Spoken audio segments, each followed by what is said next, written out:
Welcome back to my channel. Hai happy people, sorry banget nih cahayanya kurang maksimal, rada-rada gelap karena sekarang aku lagi di mobil, baru selesai meeting tim. Terus kita ngide aja nih, kira-kira aku pengen wawancarain PSK. Kira-kira ada nggak ya? Coba kita cari aja deh. Mana tahu ada, ini di daerah sekitar Jakarta Selatan sih. Ya kalau nemu ya dan mau diwawancara, kita pengen tahu sih sebenarnya kenapa sih dia seperti itu gitu, dan kenapa melakukan profesi seperti itu, karena banyaknya profesi di luar sana. Sebenarnya apa yang menjadi suatu alasan dia untuk melakukan itu gitu. Coba ya, kita coba cari-cari ya, ikutin terus.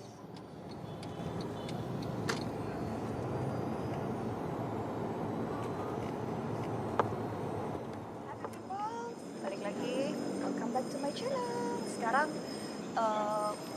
aku ada di daerah Jakarta Selatan. Tadi kan memang kita udah menelusurin jalan, coba jalan-jalan segala macam. Jakarta tuh ibu kota yang semua orang menjadi kiblat daerah-daerah. Dan Jakarta tuh orang semua banyak banget ingin mengadu nasib di Jakarta. Bagaimana orang daerah, bagaimana orang mau mencari pekerjaan, itu pasti yang ada di benak mereka adalah Jakarta. Nah, tapi Jakarta itu punya sisi lain. Selain hiruk pikuknya, selain dengan modernisasi, dengan banyaknya masyarakat dan begitu banyak lapangan pekerjaan.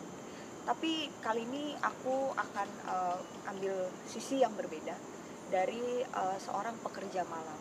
Nah, kita pengen tahu sebenarnya untuk happy people ini sebenarnya untuk pengetahuan aja, untuk mengedukasi, dan kenapa sih sebenarnya dia melakukan ini. Nah, sekarang aku udah sama Bunga.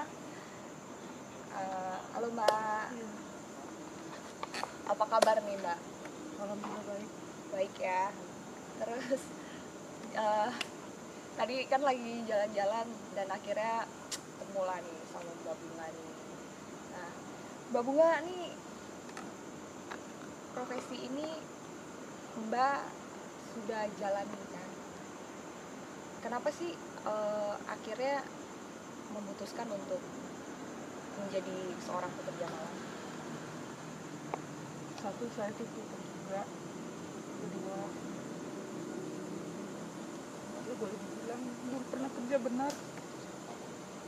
Gaji kecil. Buat nafkahin anak saya nggak cukup. Keluarga saya juga. Jadi saya harus balik lagi ke sini. Bukan diajak teman, bukan. Itu kehendak saya sendiri. Mbak Bunga, ini kan Mbak Bunga nih sudah lama ya menjalani keluarga, nggak ada yang tahu ya? Nggak ada yang tahu. Jadi memang atas dasar kemauan diri sendiri. Apa sih yang membuat akhirnya gue mau deh untuk make love sama orang yang gak pernah kenal sebelumnya, gak pernah tahu apa sih rasanya Mbak gitu loh, maksudnya apa sih yang hal yang membuat diri ini berani gitu untuk menerima? Ya kalau boleh jujur sih pendapatan lebih besar itu aja. Pendapatan lebih besar ya, kayak menurut sekarang kebutuhan banyak, serba mahal, apa aja, bayar kosan juga, apa segala macam. Ya pada intinya pendapatan lebih besar daripada pekerjaan yang sebelumnya. Jadi sehari berapa Mbak bisa terima tamu? Kalau buat kencan, jujur saya cuma kuat 2 orang itu aja. Habis itu saya pulang. Karena memang selain kencan nih maksudnya happy people kita coba kulik. Kencan nih maksudnya dia itu long time gitu ya? Ada yang short time gitu ya? Saya ambil short time, nggak pernah long time. Oh kayak gitu. Jadi sehari itu 2 Tamu saya. customer ya, 2 tamu gitu. Dan biasanya berapa sih Mbak kira-kira kisarannya? Ya kalau short time aja kan di sini standarnya 600 atau 500 sudah sama hotel itu. Oke. Terus biasanya Mbak nih sendiri aja di jalan gitu atau memang ada yang mengarahkan Mbak harus di sini, Mbak harus begini? Ada nggak yang mengarahkan? Nggak ada. Itu kita di tempat saya kan ramai cewek juga sana. Saya lebih baik nggak ada, intinya nggak ada yang ngarahin, itu saya sendiri, ini saya sendiri. Begitupun juga teman-teman saya yang lain. Ada yang sebagian yang dia memang dijual, maaf gitu germonya, kalau saya nggak mau. Jadi memang kalau Mbak Bunga nih sendiri aja gitu ya. Pernah nggak sih Mbak kepikiran apalagi lagi masa pandemi begini ya, pernah nggak sih kepikiran aduh gue takut penyakit atau gue nggak mau kayak begini sebenarnya, tapi pernah nggak takut penyakit? Iya, lagi gak ada covid kayak gini, jujur saya juga takut. Tapi sebisa mungkin saya jaga kesehatan saya. Pola makan saya atur. Saya nyari uang, pikir saya cuma anak. Kenapa anak, bukan saya sekolah, istri saya cari uang buat anak saya sekolah. Jangan sampai anak saya intinya itu. Pernah ngerasa nyerah gak sih sama hidup? Jujur, ya pernah saya capek. Saya ngomong di dalam saya sendiri. Saya nggak nyalain Tuhan, enggak. Saya nyalain saya sendiri. Sampai kapan saya kayak gini? Tapi pada intinya saya mikir, oh iya saya nggak mau selamanya kayak gini. Saya nggak mau anak saya tahu, nggak mau keluarga saya tahu. Iya saya nyari uang, saya kumpulin, saya nabung semampu saya. Kebutuhan saya secukupnya, saya sisihin. Ada lebih dikit saya sisihin ke orang lain.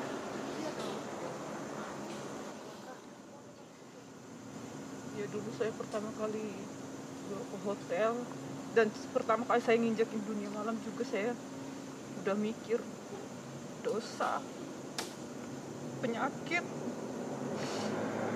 kejahatan di dunia malam, entah orang itu baik atau enggak.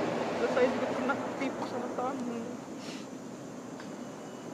tapi saya sama sekali nggak ada yang namanya nyumpain orang. Udah resiko saya di jalanan, dari kafe ke kafe, tipu orang. Ditipu gimana tuh Mbak maksudnya? Ya. Tamu datang iming-iming membayar, taunya enggak gitu. Udah dikasih uang, saya ke kamar mandi, saya lagi di hotel, itu udah dikasih uang 1 juta. Saya ke kamar mandi, pas keluar dari kamar mandi uang udah nggak ada, tamu hilang, HP saya hilang, udah saya ikhlasin. Itu mungkin bukan rezeki saya pikir itu. Yang besok saya dapat lagi. Nah, dari sana saya dibilang ketagihan, enggak, saya jujur aja saya kerja kayak gini bukan nyari seks atau gimana. Saya cuma uang yang saya pikirin, uang itu aja. Nggak sebutkan bahwa uang menikmati nggak sih? Sama sekali nggak kita nikmatin. Okay. Cuman di otak saya tuh uang dan uang itu aja. Gimana caranya, walaupun tamunya mabuk atau dia ntar dia minum obat atau gimana, saya capek melayani dia. Intinya saya udah dibayar, selesai, udah bisa pikir. Kalau masalah kebutuhan yang seks, saya punya pacar sendiri. Oh tapi Mbak juga ini kan hanya pekerjaan gitu, tapi di real life-nya Mbak memang punya pacar ya, gitu. Jadi memang menerima nggak sih Mbak pacar Mbak nih dengan profesi Mbak ini? kenal sama saya dia udah tahu saya kayak gini. Cuman saya bilang saya kerja begini bukan untuk senang-senang, bukan untuk foya-foya. Saya punya anak yang harus saya nafkahin, yang harus saya sekolah sampai tinggi. Mau sama saya silakan, enggak juga iya. Saya enggak maksa, saya bilang kayak gitu. Saya bukan perempuan yang punya kelebihan atau gimana. Satu, saya cuma minta satu aja, jangan pernah atur masalah keuangan saya. Jangan pernah merendahkan saya, itu aja. Sampai sekarang saya udah bertahan sama dia udah hampir 2 tahun. Saya jalan.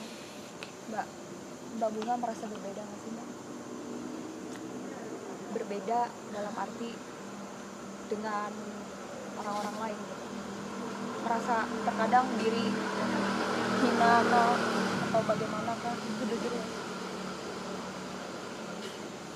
Malu sama diri saya sendiri intinya. Nggak mau saya selamanya kayak gini.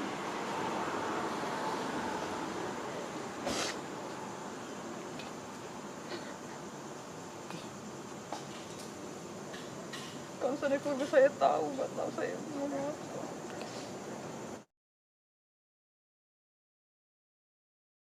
Ngomong sama saya kan dia, saya juga udah kenal sama keluarganya, sama mamanya udah kenal. Pacar saya kan kerja di kantor perusahaan. Pernah ngomong mau sampai kapan kayak gini katanya. Ya saya punya planning ke depannya.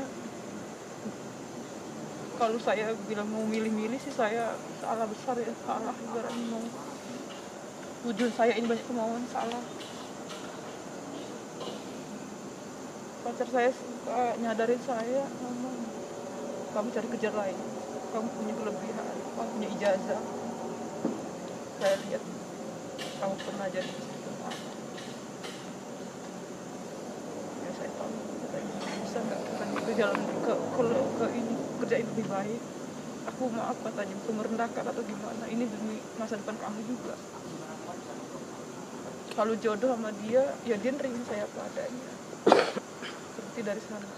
Tapi kalau karena saya belum siap nikah, belum trauma, dia nggak bisa maksa. Apa sih Mbak yang membuat trauma akhirnya gue nggak mau nikah dulu deh, karena memang gue nih masih trauma akan masa lalu kah, atau Mbak sempat mengalami KDRT kah? Orang kan kalau trauma ada bagian buruk di masa lalu.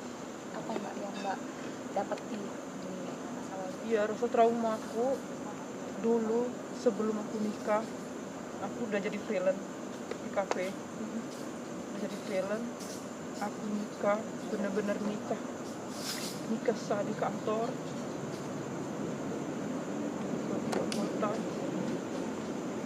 Ya dia udah gitu udah komitmen tinggalin semuanya, dan dia juga jangan bandel lagi sebagai anggota. Aku juga berhenti dari dunia malam, tinggal semua, ayo gitu hijrah kemana? Ya mulai dari nol. Kita pindah dinas ke Medan.